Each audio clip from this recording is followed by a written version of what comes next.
SoundCartel. Always be closing. That famous line from the play Glengarry Glen Ross that's meant to encourage salespeople. But before you can close, you need a sales strategy. 5 core principles to catapult your sales team to success. From SoundCartel, I'm Nicole Goodman, and this is Business Essentials Daily.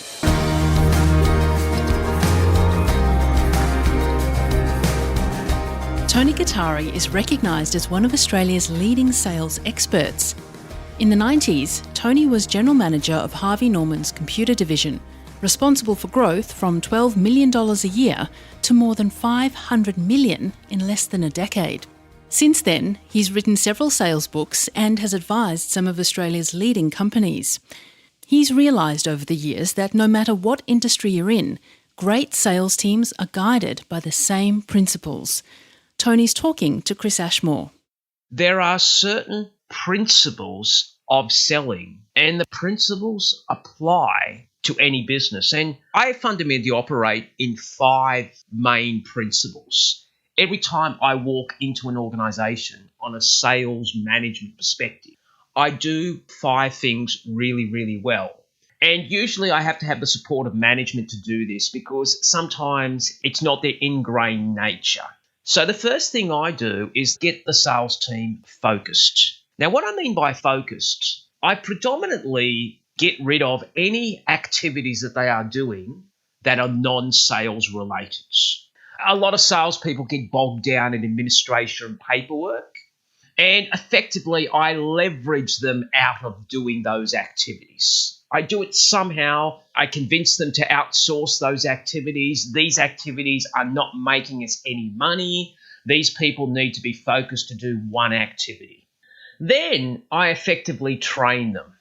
And I don't train them just in workshops. I actually listen to their conversations because what you inspect, you improve. So I fundamentally listen to what they're actually saying to the clients. And I don't interfere with that process, but I coach them later on to really challenge them to actually say, I really think you could do this a bit better. Have you tried this? Have you tried this approach? Because although they've got the technical experience, sometimes they don't have the emotional intelligence to read the client and understand what's going on. So I train them and I continue to train them.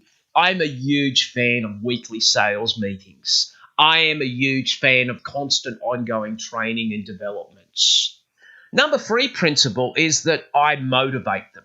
Now, that motivation is not done out of fear. It's done out of faith.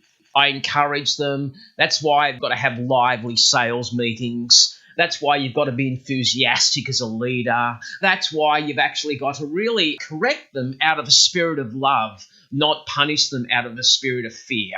So I really try to motivate them all the time because I realise that selling sometimes can be incredibly hard, especially now with COVID-19 and what's going on. So as a sales leader, you've got to encourage and motivate your people. Number 4 principle is I monitor them. I am a huge fan of inspection.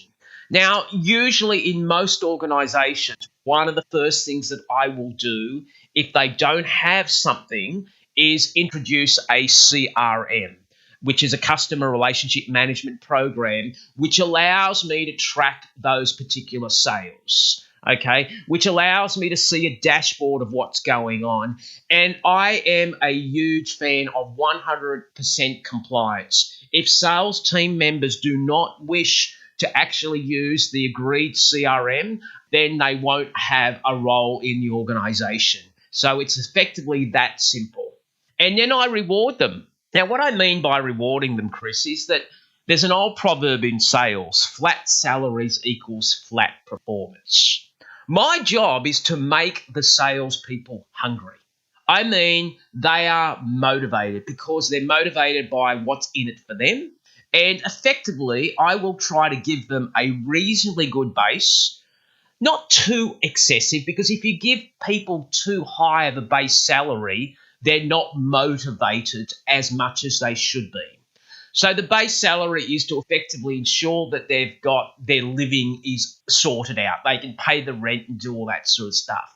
But what I'm passionate about is an abundant spirit where I put no limits onto the amount of money that they can earn. And effectively, I would have some sort of commission structure which rewards them quickly, because I'm a firm believer the more money you have in your pocket, the more money you spend. It's called Parkinson's law, okay? And you just continue to drive it that way. And that's what I've really, really found. So in summary, every time I've walked in an organisation, I have these 5 little things that I do.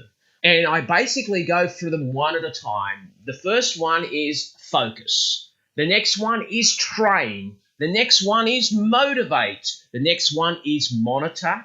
And the next one is rewards. And what is extraordinary, Chris? I was in construction.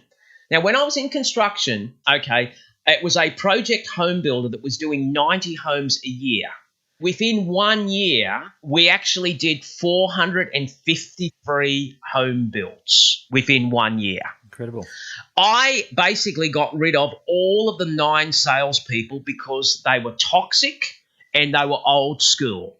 They thought they knew how to do everything, and they looked shit, just not a good look, okay?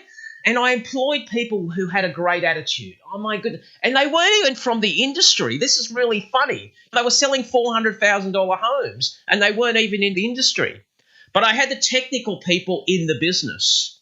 And all I did is I employed on attitude and I trained on skill. And those people were severely motivated because they could earn really good money, like $200,000 a year, and they were previous on $60,000 a year. So suddenly they were really hungry. And all I did is I really applied these principles. I wrapped it around a CRM. I gave them a sales process. I trained them on the sales process, and it went nuts. I think sometimes in organizations we actually think we have to employ people who have got industry experience. I don't always agree with that, because I think you need new ideas coming into an organisation and new ways of doing things. Well, you've done training for many, many years. Has your training or your sales teaching changed over the years? And if so, how? I think the biggest lesson that I've probably learnt is what you inspect, you improve. I used to think you could train people and they'd get it straight away. You know, I used to say, we'll do the 2-day thing. I will train you and you'll be so blessed and you will just conquer the mountain. And then what I found out, the reality is that a lot of that training didn't stick because they didn't apply it. So they just turned up, they said they were going to do it, but they really didn't do it. So I've probably become a little bit harder in terms of the application of, okay, prove it, make sure you do it, and monitoring it. So I'm probably inspecting more brutally than I ever have, and I'm monitoring more brutally than I ever have. And I've had to do that because I've actually realised that sometimes we're herding cats, and sometimes we've got to change habits, and sometimes you've really got to ensure that you've got that discipline of inspection and monitoring right through the entire business. If there was one big sales lesson that you can share from building these businesses, Tony, what would it be? Probably 2. What you monitor, you measure, and what you inspect, you improve.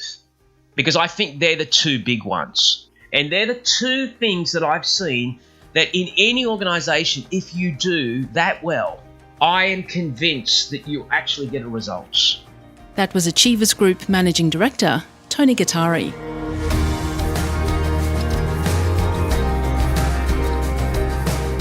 This episode of Business Essentials Daily is produced by the team at SoundCartel.